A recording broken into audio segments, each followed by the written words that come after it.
afternoon, everybody, and welcome. I guess we don't have enough seats today. Wow. In the last quarter century, a sitting president of the United States has come to Davos only twice. Both times it was Donald Trump. So when I asked to serve in this new role that I have, he was one of the first leaders I called and invited to return. I first met the president about 25 years ago, but I worked most closely with him during the early months of COVID. This was March 2020. Markets were under extreme stress. Some economists were warning we could be headed towards a second Great Depression. What stood out to me during the extraordinary period was a president's willingness to bring together people from governments, from business, across institutions, across perspectives, to think differently, and importantly, to act decisively. That instinct to act, especially in pivotal moments, is one reason I think he values the World Economic Forum. It is a unique institution that brings together the largest combination of government officials, business leaders, technology leaders, civil society and NGO leaders, anywhere in the world for a genuine dialogue, and particularly, importantly, this year. Thankfully, this group is meeting under better economic circumstances than during the pandemic, but once again, we're forcing very serious different economic conditions around the world. One of the central challenges that is impacting me is how capitalism can benefit more, and how can we broaden our global economy for greater and greater participation. That is a question where the president has shown real leadership through investing in infrastructure, reducing barriers to growth, and initiatives like the Trump account, designed to give more Americans a direct stake in the growth of the U.S. economy. As he enters the second year of his second term, we are interested in hearing his plans for 2026 and beyond, and will no doubt create more and more conversation. And that's what the forum is about, a serious conversation in the spirit of dialogue. Discussions where the world is headed, where are we going, and these discussions would be incomplete without the President of the United States, the most important leader in the world. We appreciate him here, so let me introduce and welcome back to Davos the President of the United States, Donald J. Trump.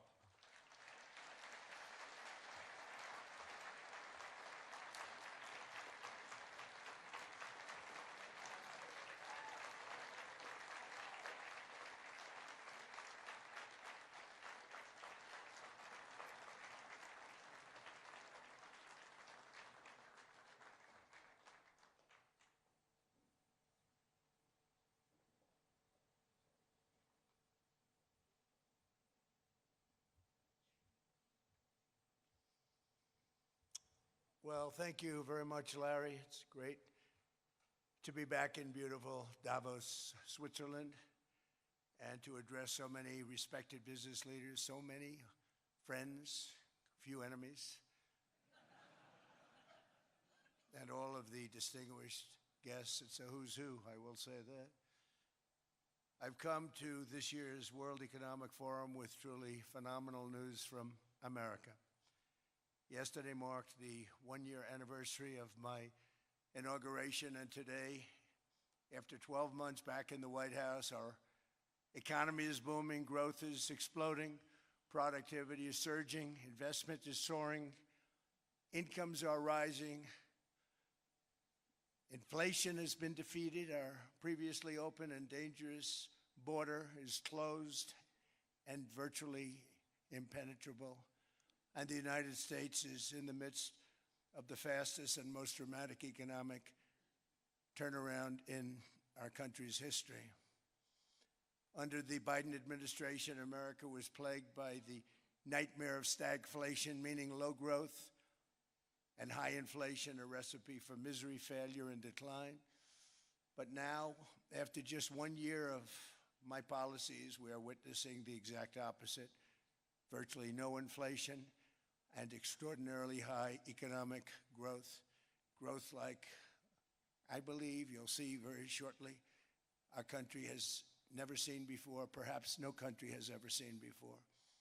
Over the past 3 months, core inflation has been just 1.6%. Meanwhile, fourth quarter growth is projected to be 5.4%, far greater than anybody other than myself and a few others had predicted. Since the election, the stock market has set 52 all-time high records. So that's in 1 year, 52 records, adding $9 trillion in value to retirement accounts, 401ks, and people's savings. People are doing very well. They're very happy with me. Since my inauguration, we've lifted more than 1.2 million people off of food stamps, and after 4 years in which Biden secured less than $1 trillion of new investment in our country. Think of that, $1 trillion, substantially less than that. In 4 years, we've secured commitments for a record-breaking $18 trillion, and we think when the final numbers come out, they'll be closer to $20 trillion of investment. That's never been done by any country at any time, not even close. Just over 1 year ago, under the radical left Democrats, we were a dead country. Now we are the hottest country anywhere in the world. In fact, the United States economy is on pace to grow at double the rate that was projected by the IMF just last April. And with my growth and tariff policies, it should be much higher. I really believe we can be much higher than that. And this is all great news, and it's great for all nations. The USA is the economic engine on the planet, and when America booms, the entire world booms. It's been the history. When it goes bad, it goes bad. You all follow us down, and you follow us up, and we're at a point that I don't believe we've ever been. I never thought we could do it this quickly. My biggest surprise is I thought it would take more than a year, maybe like a year and 1 month. But it's happened very quickly. This afternoon, I want to discuss how we have achieved this economic miracle, how we intend to raise living standards for our citizens to levels never seen before, and perhaps how you too and the places where you come from can do much better by following what we're doing, because certain places in Europe are not even recognizable, frankly, anymore. They're not recognizable. And we can argue about it, but there's no argument. Friends come back from different places. I don't want to insult anybody and say I don't recognize it. And that's not in a positive way. That's in a very negative way. And I love Europe, and I want to see Europe go good. But it's not heading in the right direction. In recent decades, it became conventional wisdom in Washington and European capitals that the only way to grow a modern Western economy was through ever-increasing government spending, unchecked mass migration, and endless foreign imports.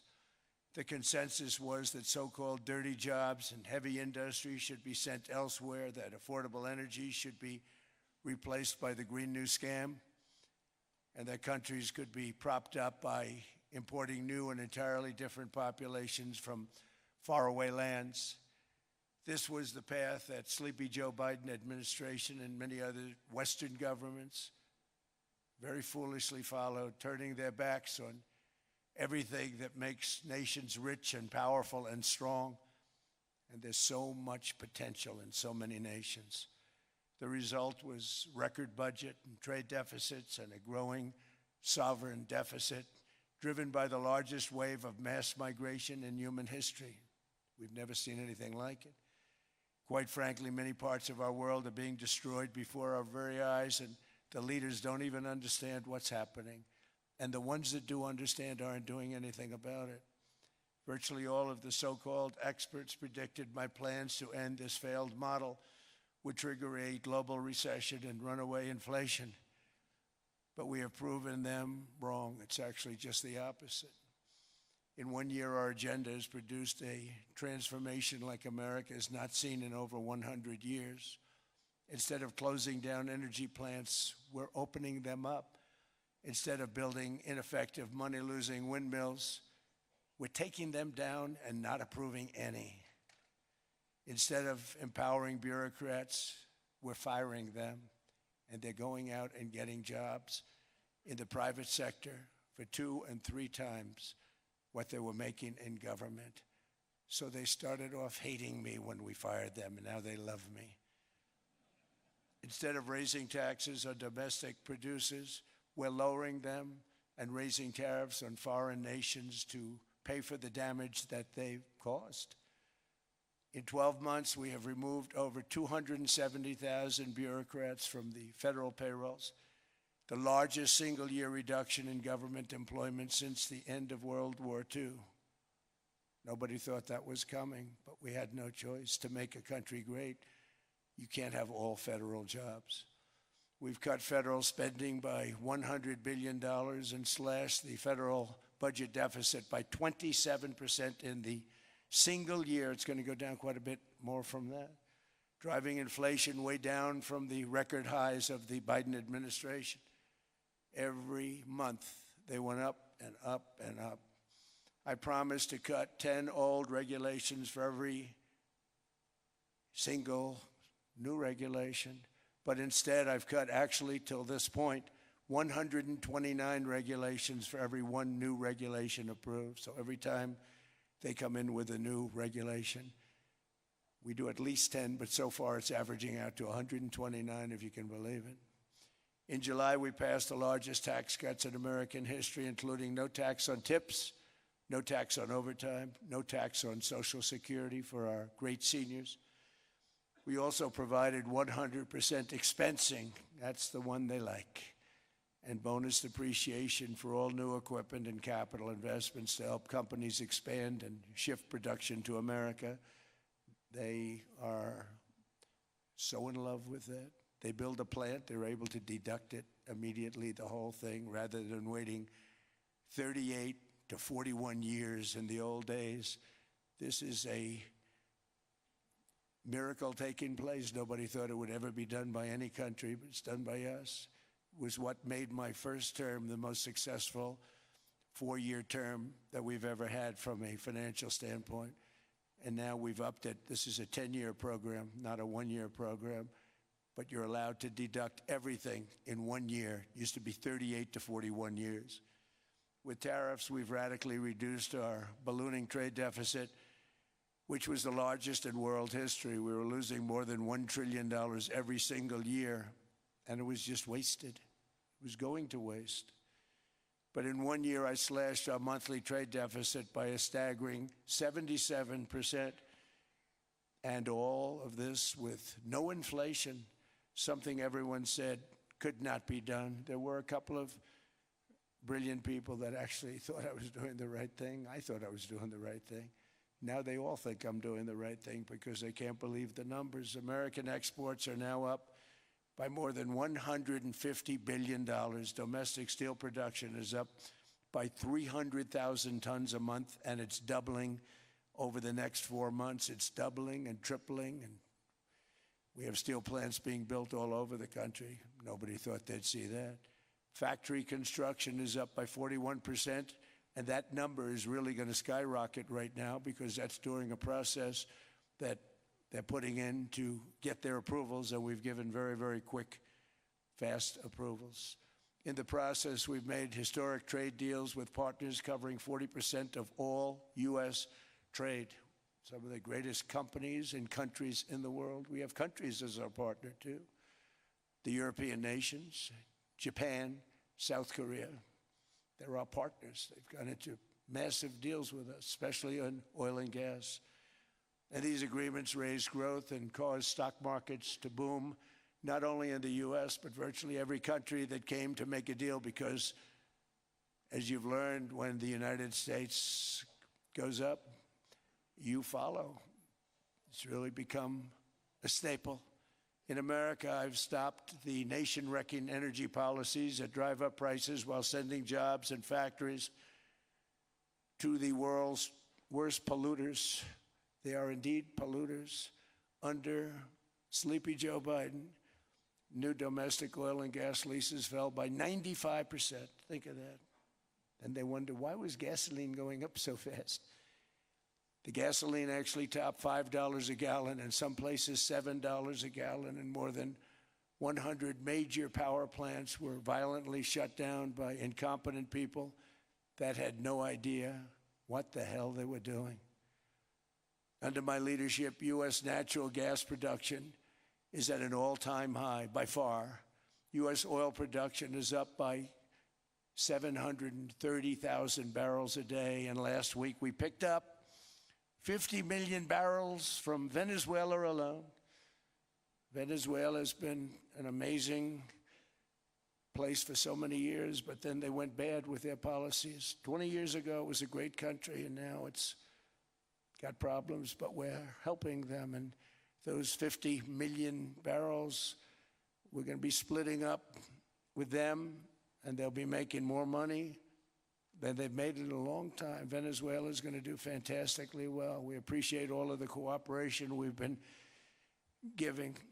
We've been giving great cooperation. Once the attack ended, and they said, let's make a deal. More people should do that. But Venezuela is going to make more money in the next 6 months than they've made in the last 20 years.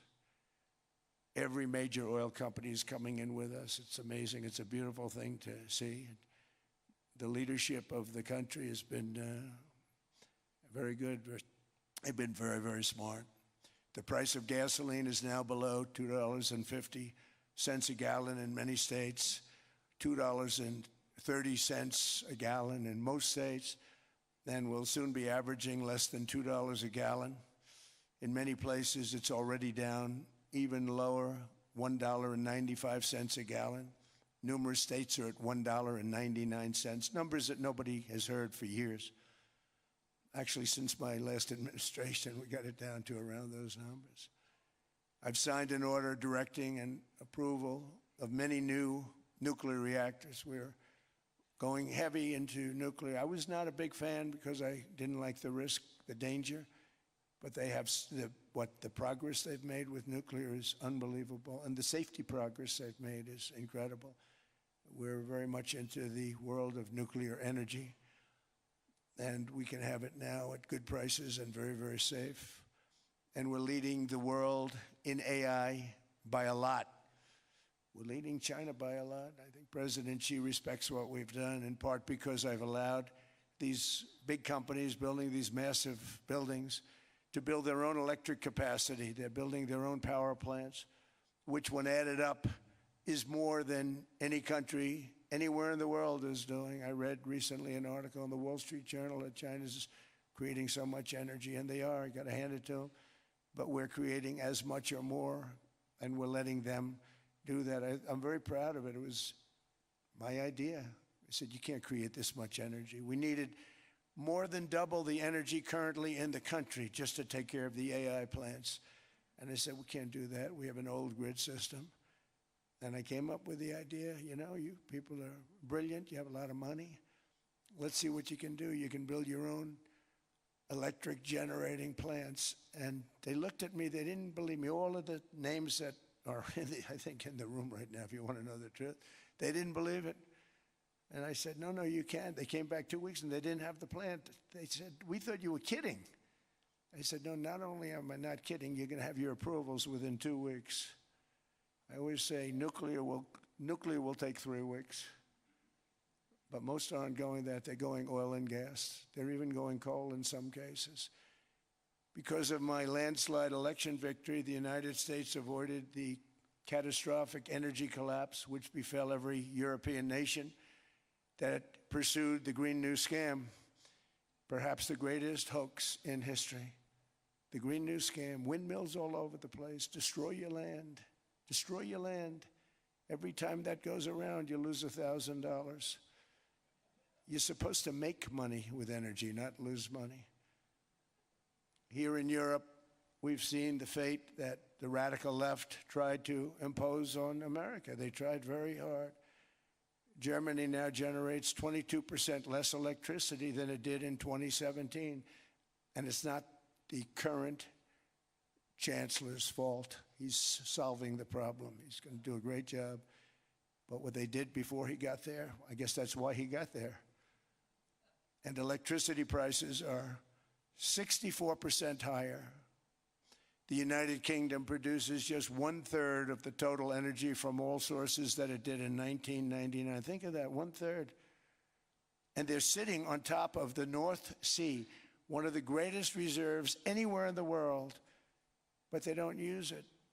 And that's one reason why their energy has reached catastrophically low levels with equally high prices. High prices, very low levels. Think of that, 1/3. And you're sitting on top of the North Sea. And they like to say, well, you know, that's depleted. It's not depleted. It's got 500 years. They haven't even found the oil. The North Sea is incredible. They don't let anybody drill. Environmentally, they don't let them drill. They make it impossible for the oil companies to go. They take 92% of the revenues. So the oil companies say, we can't do it. They came to see me. Is there anything you can do? I want Europe to do great. I want UK to do great.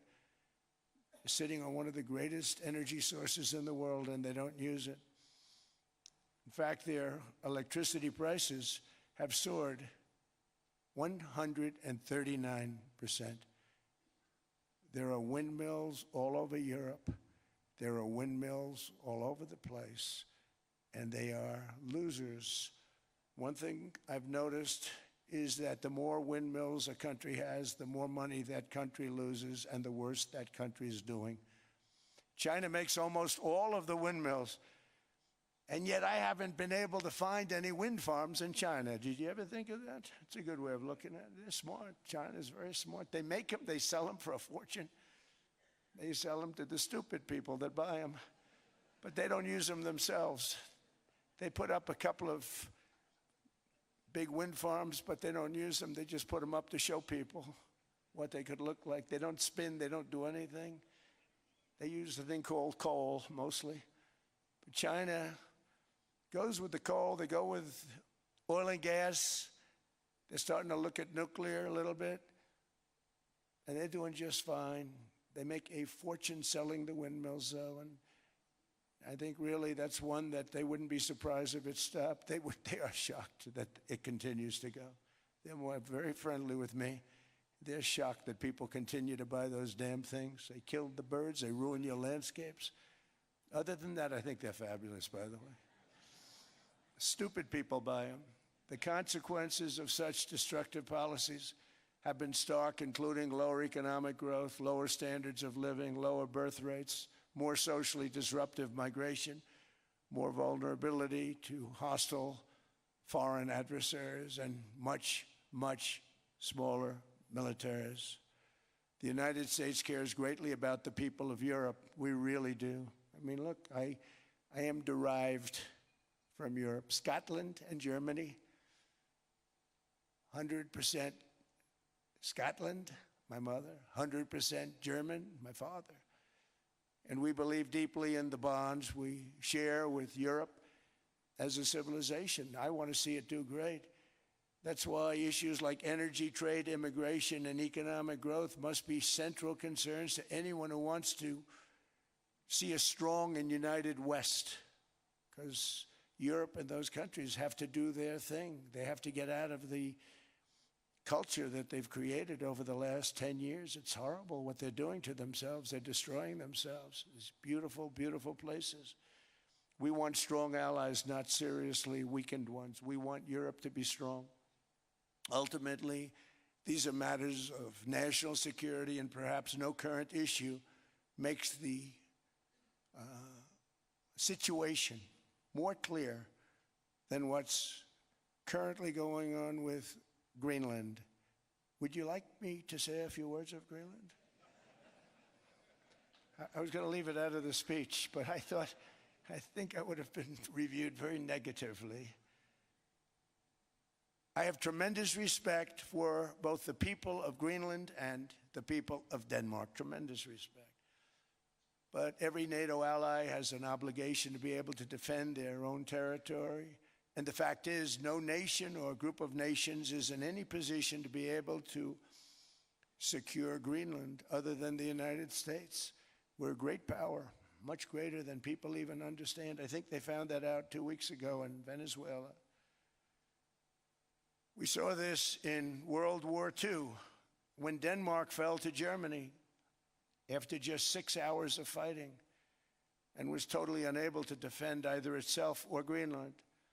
So the United States was then compelled, we did it, we felt an obligation to do it, to send our own forces to hold the Greenland territory. And hold it we did, at great cost and expense. They didn't have a chance of getting on it, and they tried. Denmark knows that. We literally set up bases on Greenland for Denmark. We fought for Denmark. We weren't fighting for anyone else. We were fighting to save it for Denmark. Big, beautiful piece of ice. It's hard to call it land. It's a big piece of ice. But we saved Greenland and successfully prevented our enemies from gaining a foothold in our hemisphere. So we did it for ourselves also. And then after the war, which we won it big. Without us, right now you'd all be speaking German and a little Japanese, perhaps. After the war, we gave Greenland back to Denmark. How stupid were we to do that? But we did it. But we gave it back. But how ungrateful are they now? So now our country and the world face much greater risks than it did ever before because of missiles, because of nuclear, because of weapons of warfare that I can't even talk about. 2 weeks ago, they saw weapons that nobody ever heard of. They weren't able to fire one shot at us. They said, what happened? Everything was discombobulated. They said, we've got them in our sights. Press the trigger, and nothing happened. No anti-aircraft missiles went up. There was one that went up about 30 feet and crashed down right next to the people that sent it. They said, what the hell is going on? Those defensive systems were made by Russia and by China. So they're going to go back to the drawing boards, I guess. Greenland is a vast, almost entirely uninhabited and undeveloped territory. It's sitting undefended in a key strategic location between the United States, Russia, and China. That's exactly where it is, right smack in the middle. Wasn't important nearly when we gave it back. You know, when we gave it back, it wasn't the same as it is now. It's not important for any other reason, you know. Everyone talks about the minerals. There's so many places. There's no rare earth. No such thing as rare earth. There's rare processing. But there's so much rare earth. And to get to this rare earth, you got to go through hundreds of feet of ice. That's not the reason we need it. We need it for strategic national security and international security. This enormous unsecured island is actually part of North America on the northern frontier of the Western Hemisphere. That's our territory.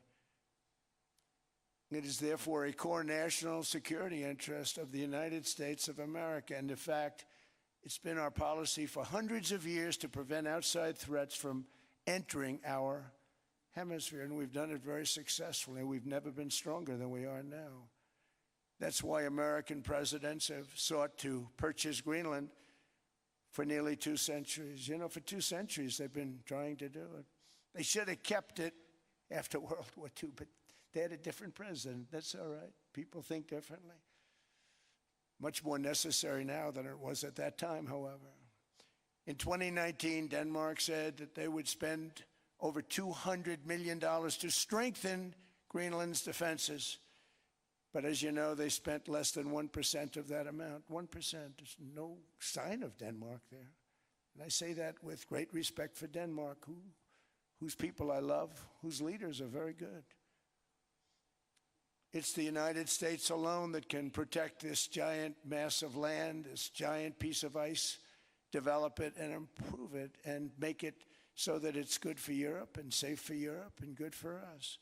And that's the reason I'm seeking immediate negotiations to once again discuss the acquisition of Greenland by the United States, just as we have acquired many other territories throughout our history, as many of the European nations have. They've acquired. There's nothing wrong with it.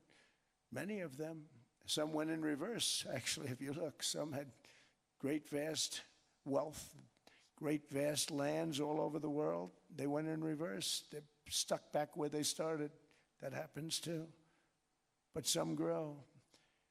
But this would not be a threat to NATO. This would greatly enhance the security of the entire alliance, the NATO alliance. The United States is treated very unfairly by NATO. I want to tell you that.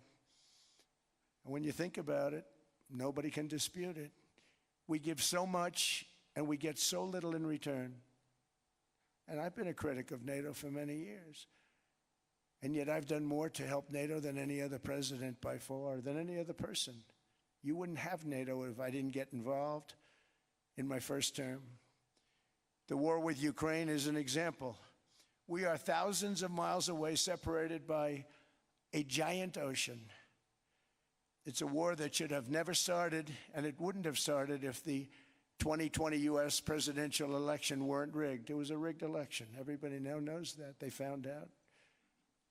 People will soon be prosecuted for what they did. It's probably breaking news, but it should be. It was a rigged election. You can't have rigged elections. You need strong borders, strong elections, and ideally a good press. I always say it. Strong borders, strong elections, free, fair elections, and a fair media. The media is terrible. It's very crooked. It's very biased, terrible. But someday it'll straighten out because it's losing all credibility. Think of it. When I went in a landslide, a giant landslide, won all 7 swing states, won the popular vote, won everything, and I only get negative press.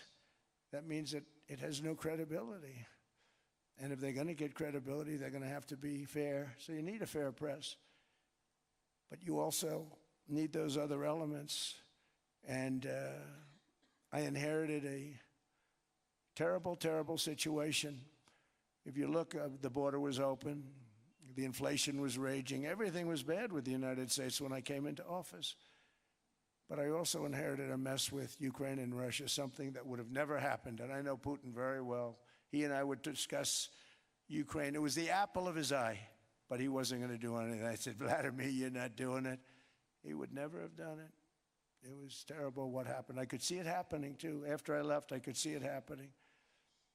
Biden had given Ukraine and NATO $350 billion, a staggering sum, $350 billion.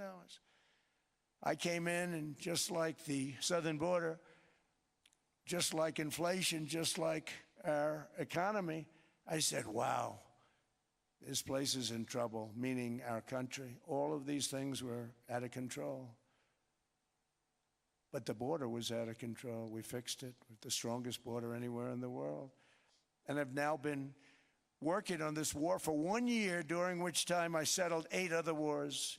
India, Pakistan. I settled other wars that were Vladimir Putin called me, Armenia, Azerbaijan.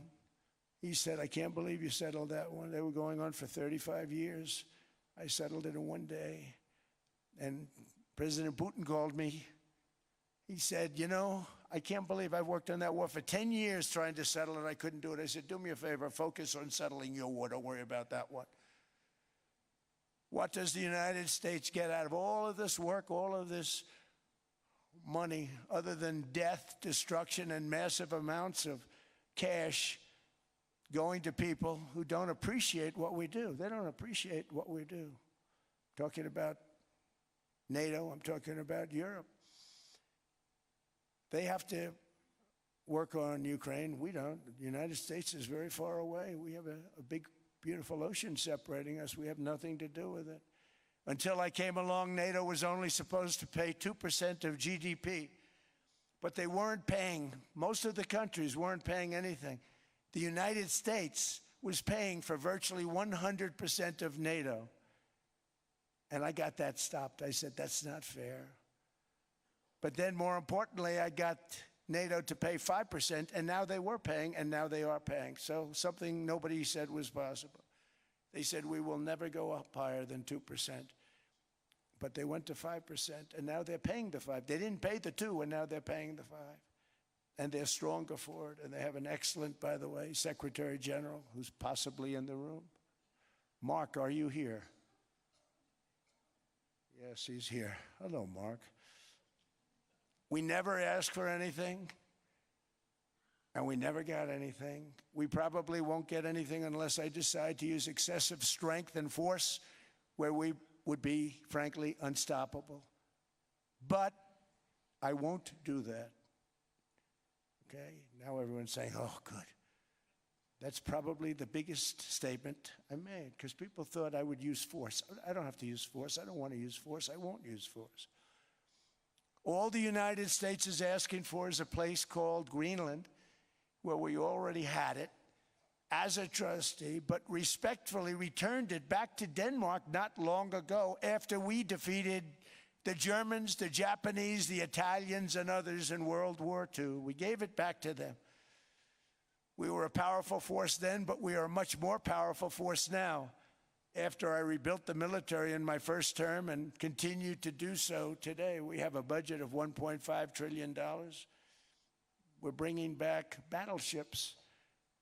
The battleship is 100 times more powerful than the great battleships you saw in World War II, those great, big, gorgeous ships, the Missouri, the Iowa, the Alabama.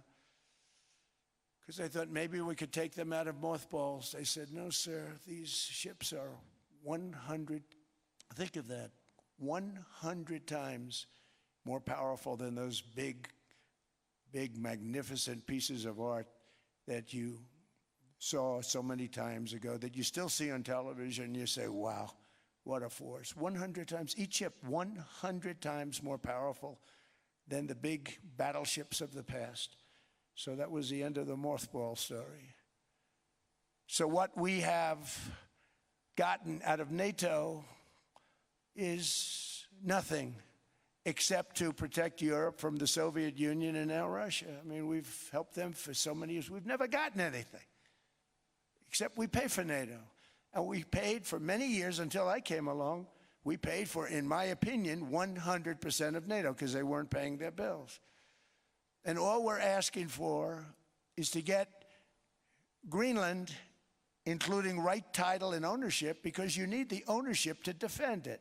You can't defend it on a lease. Number one, legally it's not defensible that way, totally.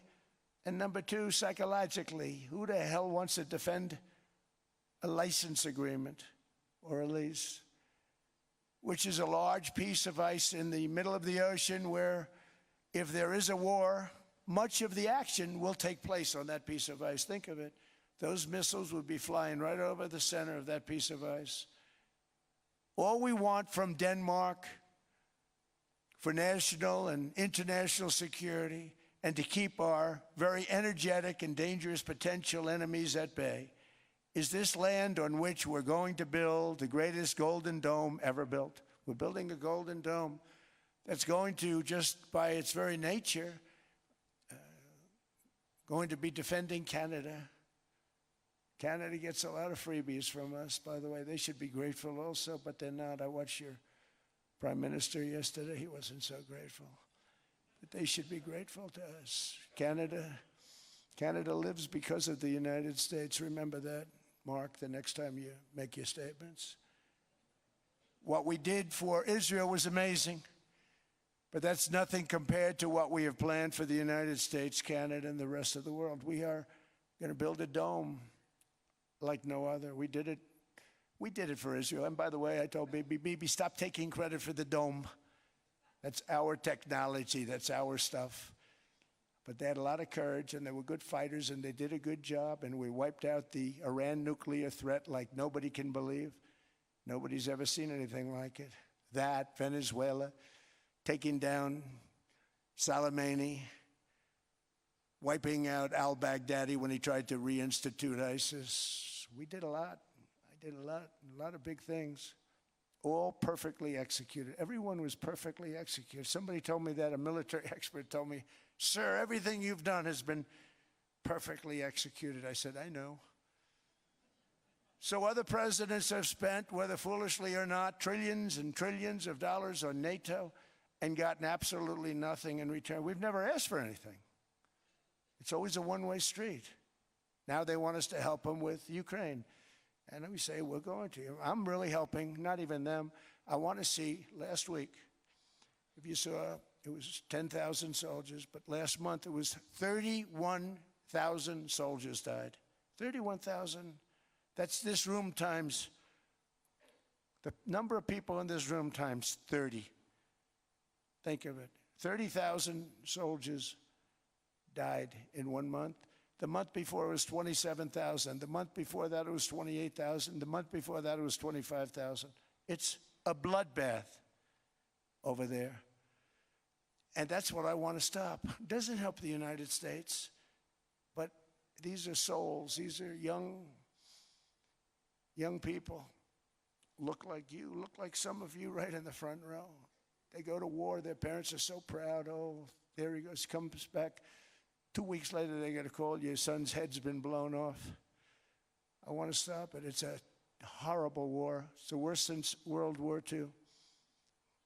They keep going, they'll exceed World War II. The numbers are staggering, how many people they've lost. They don't want to talk about it. Ukraine and Russia lost just tremendous amounts. And I'm dealing with President Putin, and he wants to make a deal, I believe. I'm dealing with President Zelensky, and I think he wants to make a deal. I'm meeting him today. He might be in the audience right now. But they got to get that war stopped because too many people are dying, needlessly dying. Too many souls are being lost. It's the only reason I'm interested in doing it. But in doing it, I'm helping Europe, I'm helping NATO, and I've until the last few days when I told them about Iceland, they loved me. They called me daddy, right, last time. A very smart man said, he's our daddy. He's running it. I was like running it. I went from running it to being a terrible human being. But now what I'm asking for is a piece of ice, cold and poorly located, that can play a vital role in world peace and world protection. It's a very small ask compared to what we have given them for many, many decades. But the problem with NATO is that we'll be there for them 100%. But I'm not sure that they'd be there for us. If we gave them the call, gentlemen, we are being attacked. We're under attack by such and such a nation. I know them all very well. I'm not sure that they'd be there. I know we'd be there for them. I don't know that they'd be there for us. So with all of the money we expend, with all of the blood, sweat, and tears, I don't know that they'd be there for us. They're not there for us on Iceland, that I can tell you. I mean, our stock market took the first dip yesterday because of Iceland. So Iceland's already cost us a lot of money. But that dip is peanuts compared to what it's gone up. And we have an unbelievable future in that stock. That stock market is going to be doubled. We're going to hit 50,000, and that stock market's going to double in a relatively short period of time because of everything that's happening. But this is a good example. After giving NATO and European nations trillions and trillions of dollars in defense, they buy our weapons. We make the greatest weapons in the world, but now we're going to make them faster, much faster. You saw that. I put a cap on the salaries, and I put no buybacks, no stock buybacks, no various other things that they were doing. I mean, they were making $50 million, but it would take them 3 years to give you a Patriot missile. I said, that's not good. My chauffeur can do a better job than that, and he makes slightly less than 50. They make big salaries. If they're going to make those big salaries, they're going to have to produce a lot faster. The good news is we have the greatest equipment in the world. Now we're going to start making it a lot faster. They're going to build additional plants. And all of the money that goes into stock buybacks is going to go into building plants. We're not allowing stock buybacks by defense companies any longer. They're going to build new plants to make Tomahawks, Patriots. We have the best equipment, F-35s. F-47, the new one just coming out. They say it's the most devastating plane, fighter jet ever. Who knows? They called it 47. If I don't like it, I'm going to take the 47 off it. I wonder why they called it 47. We'll have to think about that. But if I don't like it, I'm going to take that 47 off. But it's supposed to be the stage 6. It's supposed to be the first stage 6 plane, undetectable, like our B-2 bombers were undetectable. They flew right over Iran. They were undetectable. And they did their job, and they got the hell out of there. So we want a piece of ice for world protection, and they won't give it. We've never asked for anything else, and we could have kept that piece of land, and we didn't. So they have a choice. You can say yes, and we will be very appreciative, or you can say no, and we will remember. A strong and secure America means a strong NATO, and that's one reason why I'm working every day to ensure our military is very powerful, our borders are very strong, and above all, our economy is strong because national security requires economic security and economic prosperity, and we have the greatest that we've ever had. Biden and his allies destroyed our economy and gave us perhaps the worst inflation in American history. They say 48 years, I say forever, but I think 48 years is the equivalent to forever. Whether it's 48 years or ever, it's terrible, costing the typical family $33,000. What they did to this country should never, ever be forgotten. It's early, but he has to be rated as the worst president we've ever had by far. The auto pen did much of the damage. The auto pen, he was the auto pen president, because I don't believe a sane president would have ever signed the kind of things that he signed.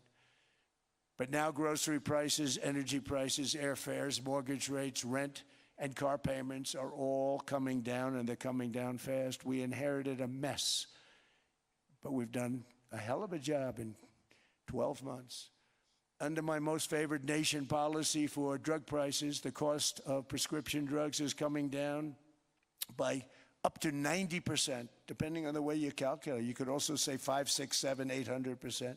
There are two ways of figuring that. But we have a favored nations policy that every president wanted, no president was able to get. I got it, and other nations approved it. And I had to use tariffs in order to get it because they said, no way. In other words, a pill that costs 10% in London costs $130. Think it costs $10 in London, costs $130 in New York or in Los Angeles. And I'd say, boy, that's bad.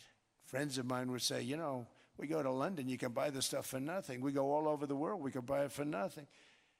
Because basically America was subsidizing every nation in the world because presidents allowed them to get away with it. It became very tough. So when I called up Emmanuel Macron, I watched him yesterday with those beautiful sunglasses. What the hell happened? But I watched him sort of be tough. But he was at $10 for a pill.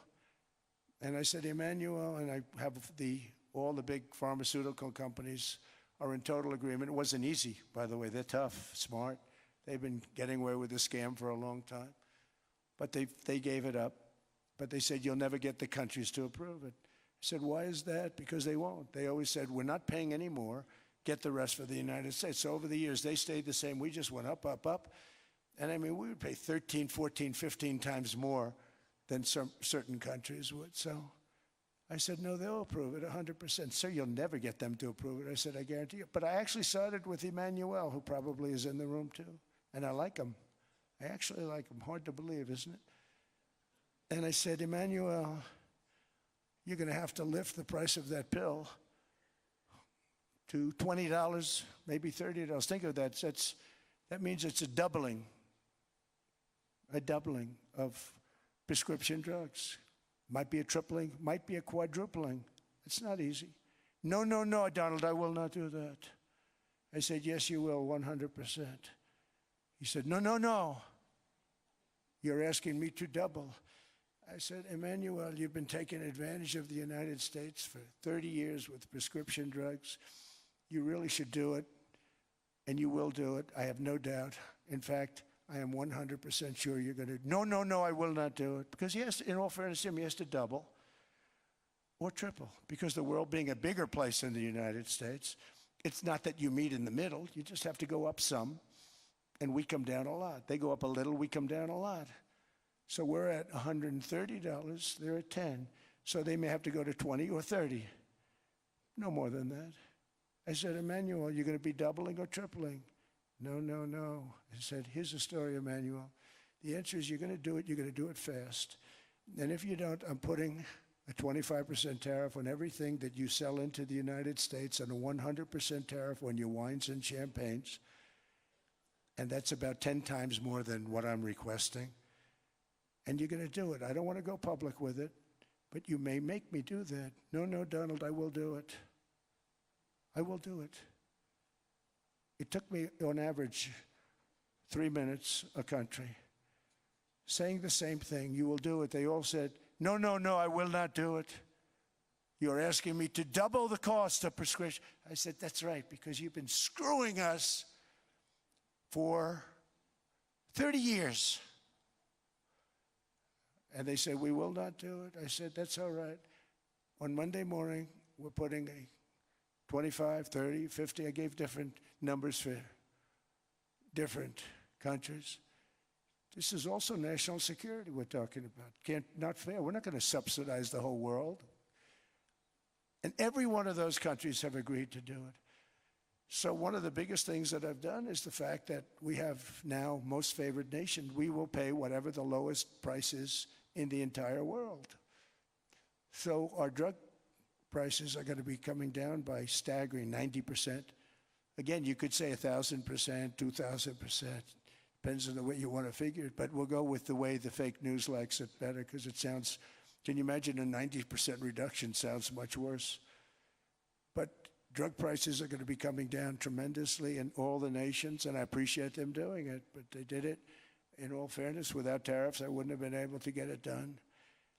After declining $3,000 under Biden, real incomes are up in the United States by $2,000, $3,000, and even $5,000 and more.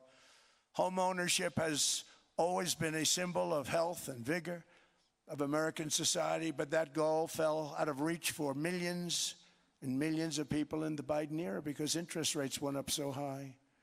Today, I'm taking action to bring back this bedrock of the American dream. In recent years, Wall Street giants and institutional investment firms, many of you are here, many of you are good friends of mine, many of you are supporters. Sorry to do this to you, I'm so sorry. But you've driven up housing prices by purchasing hundreds of thousands of single-family homes, and it's been a great investment for them. Often as much as 10% of houses on the market. You know, the crazy thing is a person can't get depreciation on a house, but when a corporation buys it, they get depreciation. Okay, that's something we're going to have to think about too. I don't know if too many people think about that. You buy a corporation, they buy 500 houses, they buy hundreds of thousands, they buy 500 houses, they can take depreciation. A person sweats and works and buys one house, they can't. But homes are built for people, not for corporations, and America will not become a nation of renters. We're not going to do that. That's why I have signed an executive order banning large institutional investors from buying single-family homes. It's just not fair to the public. They're not able to buy a house. And I'm calling on Congress to pass that ban into permanent law, and I think they will. One of the biggest barriers to saving for a down payment has been surging credit card debt. The profit margin for credit card companies now exceeds 50%, one of the biggest. And they charge Americans interest rates of 28%, 30%, 31%, 32%. Whatever happened to usury? So to help our citizens recover from the Biden disaster, all caused by this horrible president, just horrible president, I'm asking Congress to cap credit card interest rates at 10% for 1 year. And this will help millions of Americans save for a home. They have no idea they're paying 28%. They go out there a little late in their payment and they end up losing their house. It's terrible. To unleash innovation and savings and financing, I'm also working to ensure America remains the crypto capital of the world. And to that end, last year I signed the landmark Genius Act into law. Now Congress is working very hard on crypto market structure legislation, Bitcoin, all of them, which I hope to sign very soon, unlocking new pathways for Americans to reach financial freedom. And I did it for two reasons. Number one, I thought it was politically good, and it was. I got tremendous political support. But more importantly, China wanted that market too. It's just like they want the AI. And we've got that market, I think, pretty well locked up. If I didn't do it, Biden was totally against it until before the election when they realized that, there were millions of people voting against him over crypto. And all of a sudden, they loved it very much, but it was too late. They blew it. But it is politically popular, but it's much more importantly, we have to make it so that China doesn't get the hold of it. And once they have that hold, we're not going to be able to get it back. So I'm honored to have done it. Finally, I've instructed government-backed institutions to purchase up to $200 billion in mortgage bonds to bring down interest rates. And I'll be announcing a new Fed chairman in the not-too-distant future. I think he'll do a very good job. See, I gave away some of it. I did give that away. So we have something, got something, but somebody that's very respected. They're all respected. They're all great. Everyone that I interviewed is great. Everyone could do, I think, a fantastic job. Problem is they change once they get the job. They do. They're saying everything I want to hear, and then they get the job. They're locked in for 6 years. They get the job, and all of a sudden, let's raise rates a little bit. I call them, sir, we'd rather not talk about this. It's amazing how people change once they have the job, but it's too bad. Sort of disloyalty, but they got to do what they think is right. We have a terrible chairman right now. Jerome, too late Powell. He's always too late. And he's very late with interest rates, except before the election, he was just fine for the other side. So we're going to have somebody that's great, and we hope he does the right job. Last week, the average 30-year mortgage rate dropped below 6% for the first time in many years. Another major factor in driving up housing costs was the mass invasion of our borders. And I have to say one thing about housing, because nobody ever says this. I am very protective of people that already own a house, of which we have millions and millions and millions. And because we have had such a good run, the house values have gone up tremendously. And these people have become wealthy. They weren't wealthy. They become wealthy because of their house. And every time you make it more and more and more affordable for somebody to buy a house cheaply, you're actually hurting the value of those houses, obviously, because the one thing works in tandem with the other. And I don't want to do anything that's going to hurt the value of people that own a house, who for the first time in their lives are walking around the streets of whatever city they're in, very proud that their house is worth $500,000, $600,000, $700,000. Now, if I want to really crush the housing market, I could do that so fast and people could buy houses, but you would destroy a lot of people that already have houses. In some cases, they've mortgaged their house, and the mortgage would be very low, and all of a sudden the mortgage without any changes becomes very high, and they end up losing the house. I'm not going to hurt, and I speak with Scott, who's doing a fantastic job, and Howard, who's doing a fantastic job, and all of my people.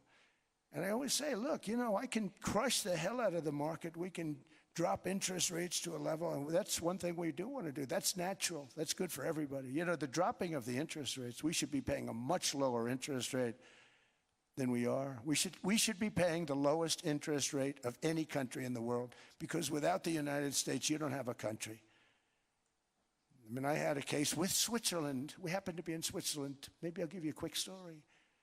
But they were paying nothing. They make beautiful watches, great watches, Rolex, all of them. They were paying nothing to the United States when they sent their product in. And we had a $41 billion deficit. $41 billion with this beautiful place. Flew over it, isn't it nice?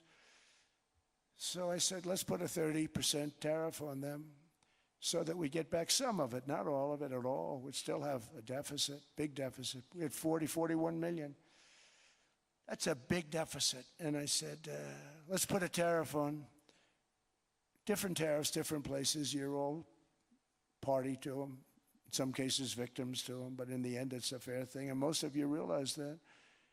But we put a 30% tariff on Switzerland, and all hell broke loose. They were calling, like you wouldn't believe. And I know so many people from Switzerland, incredible place, incredible, brilliant place. But I then realized that they're only good because of us. And there's so many other examples. Us and probably other places, but a majority of the money they make is because of us, because we never charged them anything. So they come in, they sell their watches, no tariffs, no nothing. They walk away, they make $41 billion on just us. So I said, no, we can't do that. So I'm going to bring it up. I still would have a deficit pretty substantial, but I brought it up to 30%. And I guess Prime Minister, I don't think President, I think Prime Minister called a woman, and she was very repetitive. She said, no, you cannot do that, 30%. You cannot do that. We are a small, small country. I said, yeah, but you have a big, big deficit. You may be small, but you have a bigger deficit than big countries. He said, no, please, you cannot do it. Kept saying the same thing over and over. We are a small country. I said, but you're a big country in terms of, and she just rubbed me the wrong way, I'll be honest with you. And I said, all right, thank you, ma'am, appreciate it. Do not do this. Thank you very much, ma'am. And I made it 39%. And then all hell really broke out. And I was paid visits by everybody. Rolex came to see me. They all came to see me. But I realized, and I reduced it, because I don't want to hurt people. I don't want to hurt them. And we brought it down to a lower level. Doesn't mean it's not going up, but we brought it down to a lower level. But they pay now, tariff. But I realized that we have many places like that where they're making a fortune because of the United States. Without the United States, they wouldn't be making anything. Think of it. Switzerland made $41 billion on us. And as she said, it's a small place. And I realized with that, I don't know, it was because she was so aggressive. And I realized in that conversation that the United States is keeping the whole world afloat. Many places, I could give you 6, 7 places just in the people in this little area. I know every one of them. They're looking down. They don't want to see me, and they don't want to stare me in the eyes. But they're taking advantage of, everybody took advantage of the United States. But I've been very fair, and I gave them a tariff, and it was fine. But I realized that without us, it's not Switzerland anymore. Without us, it's not any of the countries that are represented here. And we want to work with the countries. We want to work with them. We're not looking to destroy them. I could have said 39, 40%. I could have said I want a 70% tariff, then we make money with Switzerland. But Switzerland would have been probably destroyed, financially destroyed. I don't want to do that. But we should be paying the lowest interest rate of everybody. I hope Scott's listening to this, because we should be paying the lowest interest rate of everybody. Without us, most of the countries don't even work. And then you have the protection factor. Without our military, which is the greatest in the world by far, without our military, you have threats that you wouldn't believe. You wouldn't believe. You don't have threats because of us, and that's because of NATO. One other thing, and I have to say it so importantly, in the old days, and I used to say I'm the youngest in the room. Now I'm among the older. I hate to say it. I don't feel old, but I'm among the older.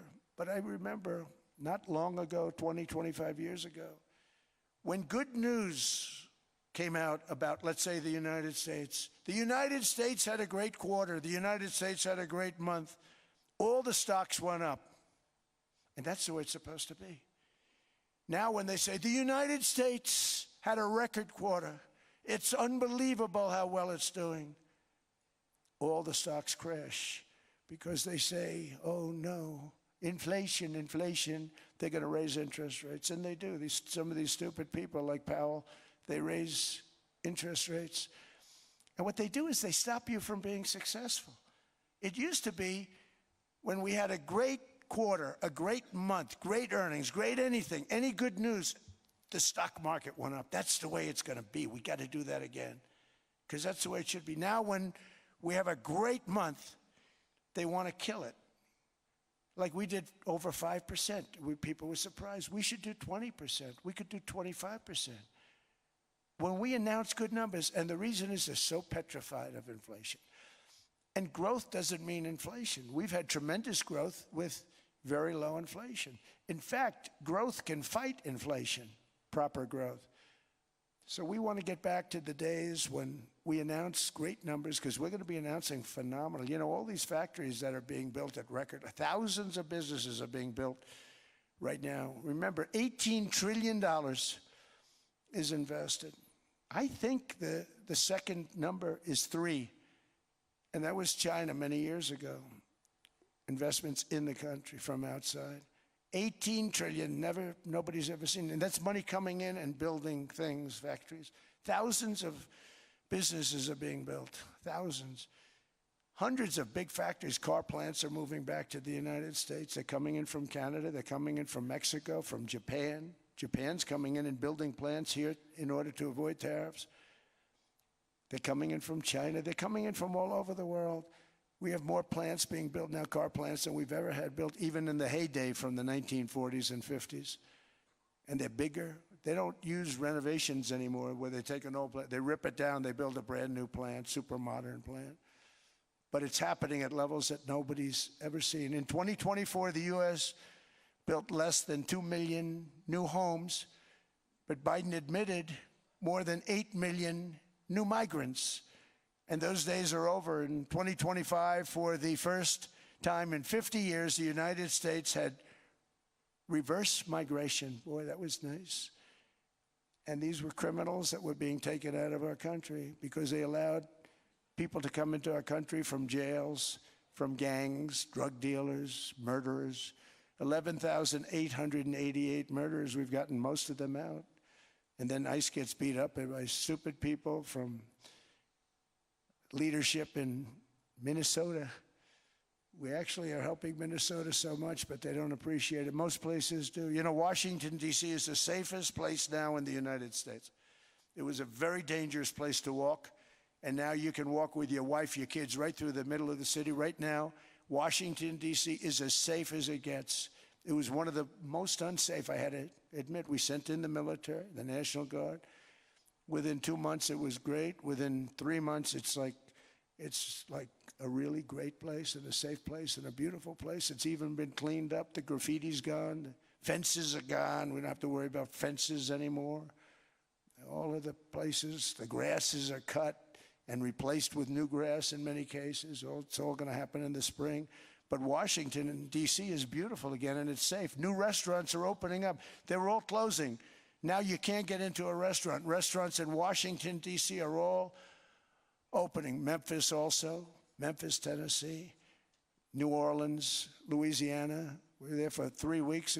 We've cut the crime down by 64%. Within another month, we'll have virtually no crime there. We can do that all over. We're going to help the people in California. We want to have no crime. I know Gavin was here. I used to get along so great with Gavin when I was president. Gavin's a good guy. And we're going to, if he needed it, I would do it in a heartbeat. I'd love to see.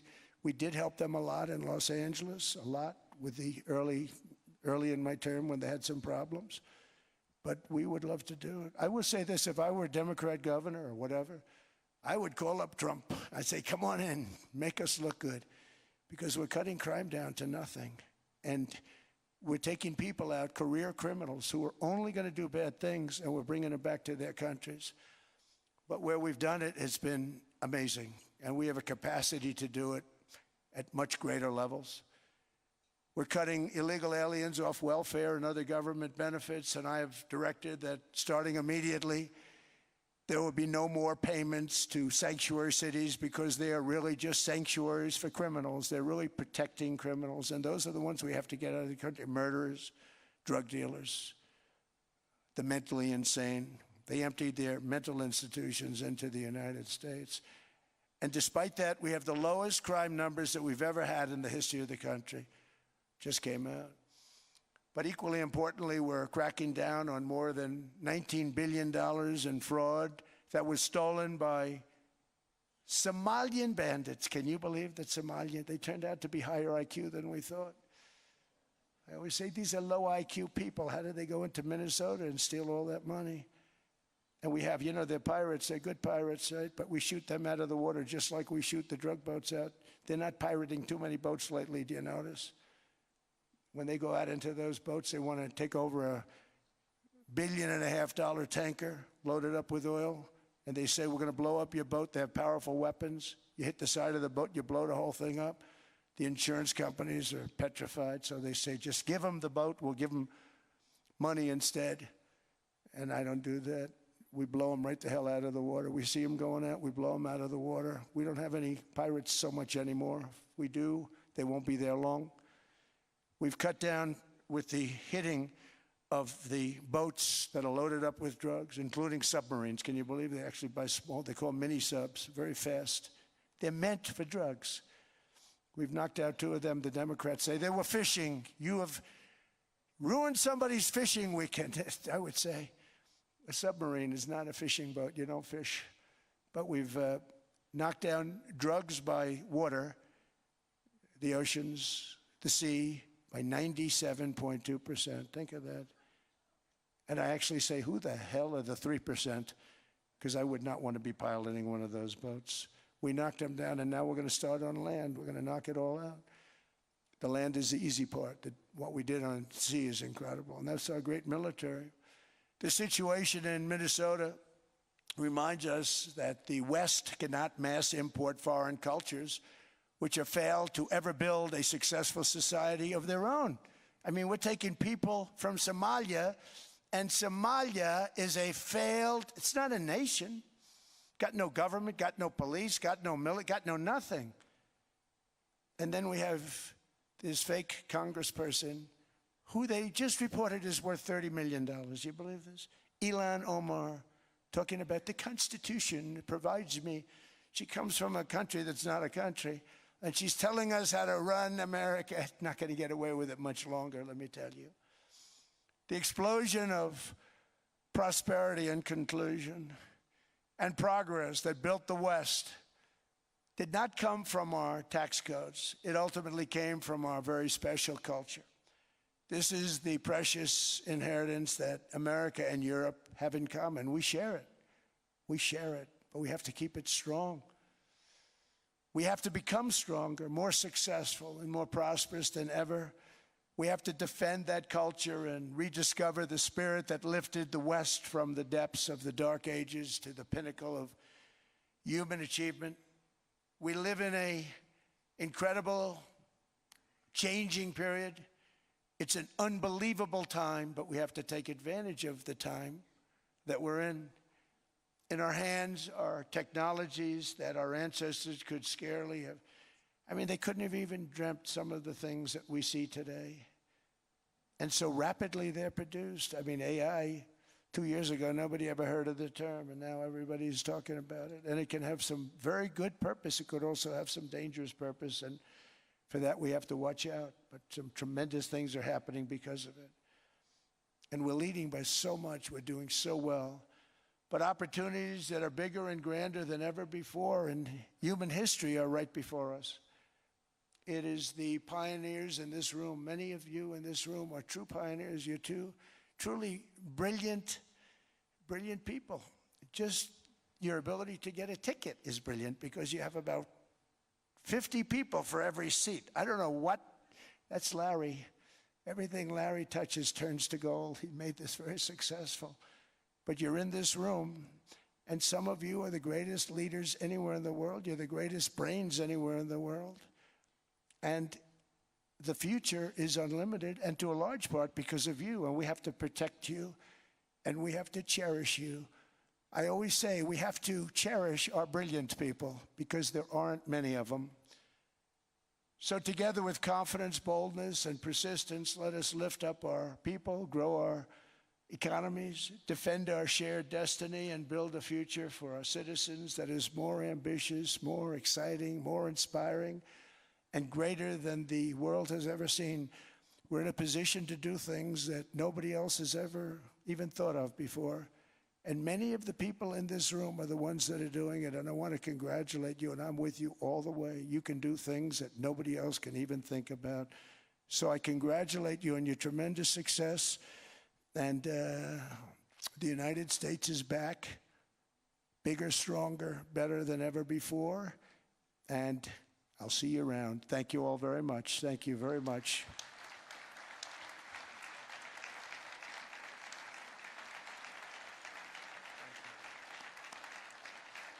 Thank you.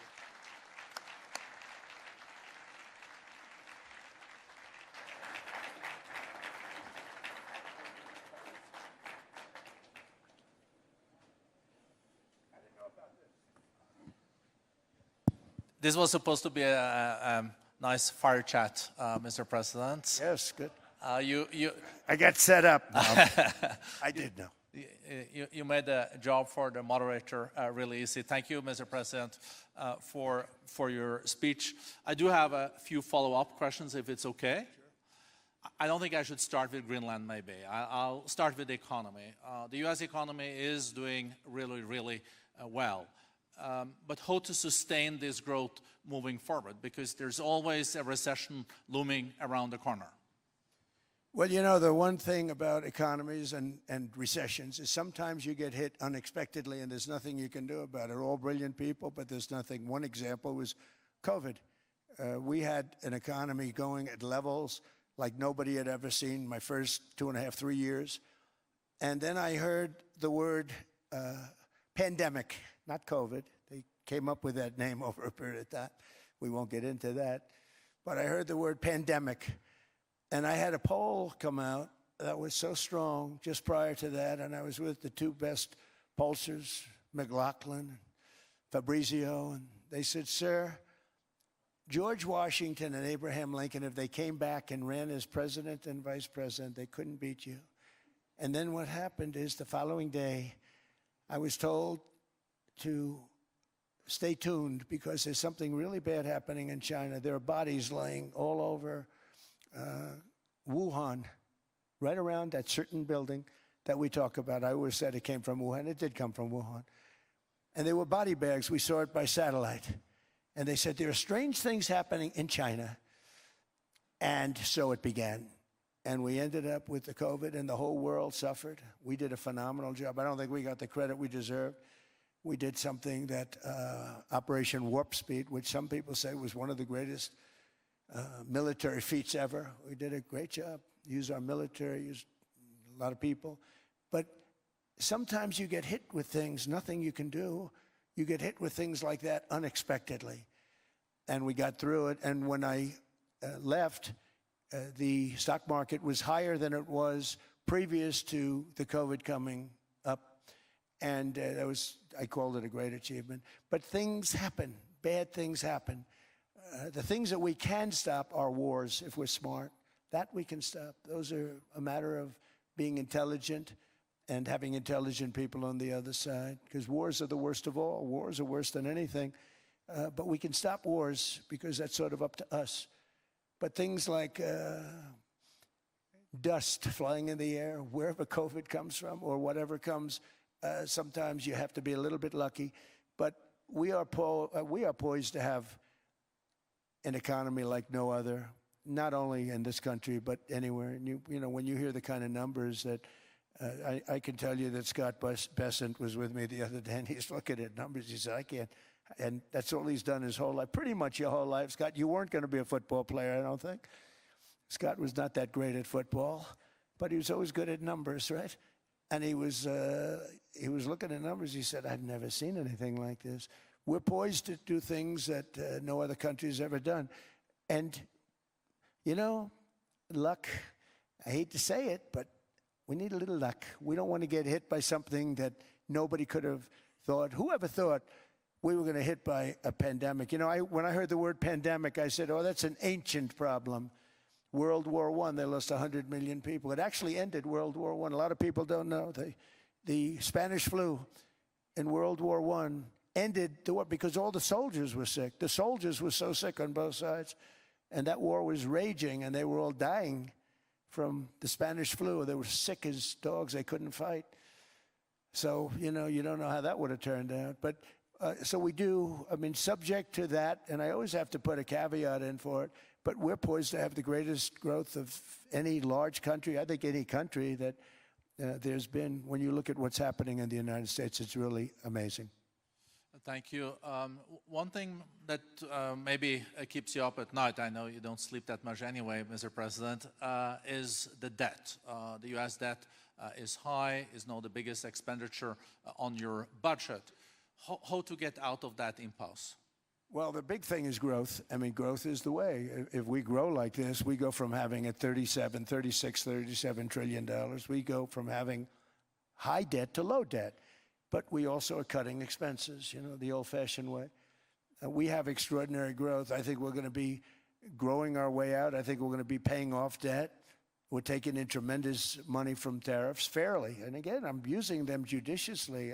You know, Switzerland's a case study. I could have gotten much more. I could have asked for much more.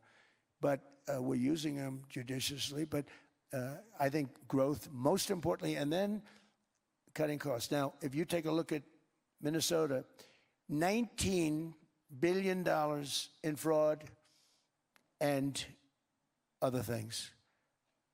People going to airports, they came into the country, they don't have 10 cents, and they're leaving with hundreds of thousands of cash in their bags.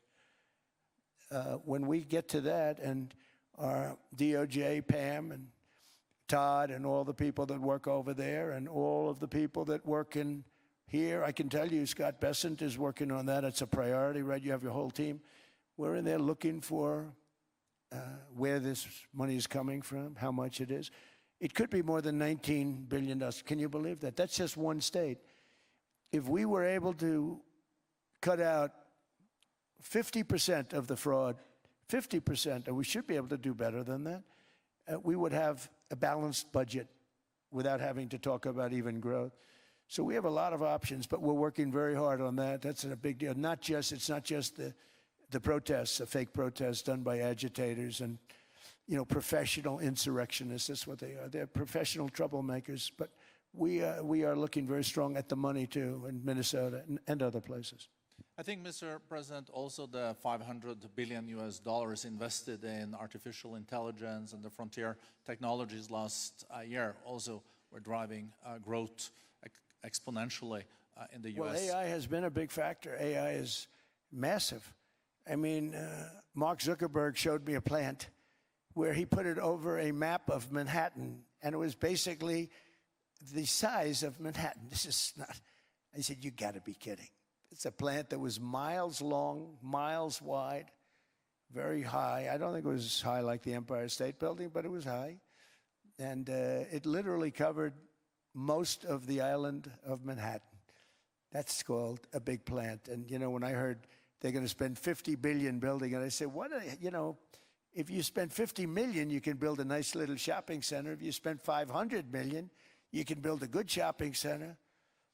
But how do you spend $50 billion? When I looked at this thing, I said, you think you'll be able to do it for that?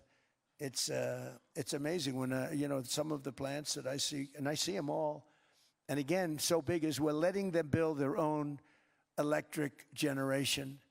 This way we have no problem, and otherwise they'd be complaining. There'd be nobody able to be, you know, we have an old grid system. And not only that, they're going to sell at a very cheap price the excess electricity that they create back into our grid. So that'll solve some problems for certain states that don't have enough electricity. We also know that on the AI, there is fierce competition between the U.S. as the largest economy in the world 27% of the global GDP and 5% of the global population, not doing that badly, and China. And we know that that competition is very tough on AI. I know you're heading to a state visit to China in April. How do you see the US-China relationship moving forward? Are you able to combine this tough competition with also collaboration? So I've always had a very good relationship with President Xi and with President Putin. Talk about, you know, the larger powers. But I've always had a very good relationship with President Xi of China. He's an incredible man. What he's done is amazing. He's highly respected by everybody. And I do now. I mean, now I have good. It was very severely interrupted by COVID. I used to call it the China virus, but he said, "Do you think you could use a different name?" And I decided to do that, because why should we have a problem over that? But I would do that, and they You're were. a true diplomat, huh? I became a diplomat for the first time. Well, you know who taught me that? Marco Rubio. Marco Rubio. He said, "Let me teach you about diplomacy." Hey, any guy that gets approved by 100% of the votes, think of it, he got liberal Democrats and radical right Republicans to approve him. He's the only one. The next one was like lost 45 votes, right? But he got all 100 votes voting for him. And at first I wasn't happy about it. I said, wait a minute, I don't like that. And now it turns out that the Democrats probably wish they didn't do that. And Marco has been fantastic. Marco, stand up, please. You have done a great job as Secretary of State. He's going to go down as the best Secretary of State. And Scott, and we have Susie, who's the first female Chief of Staff, and she's the best Chief of Staff, too. And I see Howard Lutnick, who I know spoke, and Howard's fantastic. Some of the deals we're doing are great. And I want to pay particular attention because we have Chris. And Chris, you got up and spoke, I think. He's the #1 oil man in the world, because I was going to put Doug Burgum, who's fantastic. I don't know if Doug's here. Is Doug here? Doug Burgum is fantastic. He said, "Sir, there's one man better than me." And he introduced me to Chris, and he turns out to be. So we're drilling more oil and gas now than we ever have, by almost double. Is that right, Chris? And on top of it, we got a lot coming out of Venezuela. So anyway, so we're doing great. The country is just doing great. We have great people. Thank you. And I see other people. We have Steve Witkoff. We have Jared. I got so many people. I'm in trouble because when I go back, they're going to be people with long faces. "Sir, you didn't introduce me." I got so many people. And we have a lot of the greatest people anywhere in the world. I know them all. So I won't continue because we'd be here all day. Thank you, Mr. President. We also know that you're a deal maker, and then maybe coming back to Greenland and Ukraine. What kind of deal in the end do you see between the US and Denmark? Because, you know, I guess you see it now as a negotiation going on, or? Well, it's costing Denmark hundreds of millions a year to run it. And Denmark's a small country and wonderful people. But, you know, it's very expensive. It's a very big piece of ice. And it's very important. I mean, I don't want to repeat the speech, but it's very important that we use that for national and international security. That can create a power that will make it impossible for the bad guys to do anything against the perceived good ones. And it's a great block for Europe. Just like, you know, Denmark was supposed to spend hundreds of millions of dollars. They didn't spend the money. They didn't spend anything, almost. And we'll see what happens. I just say this. NATO has treated the United States of America very unfairly. We never asked for anything. We never got anything. We actually took care of the needs of NATO for years and years, which I felt was always unfair, so I got NATO to pay, because they're rich countries. But I think it's time that NATO step up. We're helping them with Ukraine. Without us, I think Putin would have gone all the way. I think we have it. I think there could have been a World War III, if you want to know the truth.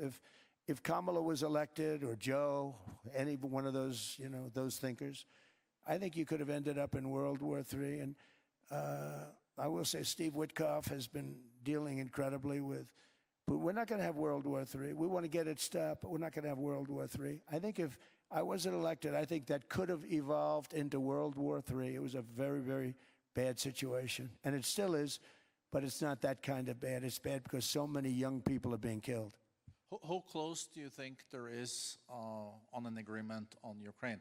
I had the pleasure of speaking with Steve Witkoff and Jared Kushner yesterday. I know they're working hard on it. I know that they're also traveling now. Do you see this very close or still? Well, I hate to say it. I thought that was going to be, so I settled 8 wars plus. And I thought that was going to be one of my easier ones. Not the easiest. Some I settled in a matter of hours because I'm good at that stuff. You know, the United Nations should be doing this. I shouldn't be doing it, but it doesn't matter. It's got to get done, saving a lot of lives. We're saving millions of lives. With Ukraine, Russia, there's tremendous hatred between President Zelensky and President Putin. That's not good. That's not good for settlements. We know from dealing. There's abnormal hatred. With that being said, I think Russia wants to make a deal. I think Ukraine wants to make a deal. And we're going to try getting a deal done. I think, Steve, I think I can say that we're reasonably close. What happens is oftentimes we'll have a deal with Russia. Russia's set, and President Zelensky will not do it. You saw that when he was in the Oval Office. I was not happy. And then we'll have President Zelensky wants to make a deal, and Putin doesn't want to make the deal. It's a very difficult balance, and it's big time, and it is, you know, to use a word, it's a bloodbath. It's horrible what's happening. It's a drone war. The drones are killing, you know, thousands of people a week, thousands. We have to get it stopped. So I believe they're at a point now. I'm going to meet with President Zelensky later today. I believe they're at a point now where they can come together and get a deal done. And if they don't, they're stupid. That goes for both of them. And I know they're not stupid. But if they don't get this done, they are stupid. So I don't want to insult anyone, but you got to get this deal done. Too many people are dying. It's not worth it. President Sisi is sitting on the first row here. He spoke earlier today and also complimented you on the Gaza deal. I think there will be a signing tomorrow. Of course, there are different views on this, but how important do you think this signing is on the Board of Peace? And do you think this is going to sustain? Do you think we now will see Gaza reconstructed and billions of US dollars invested?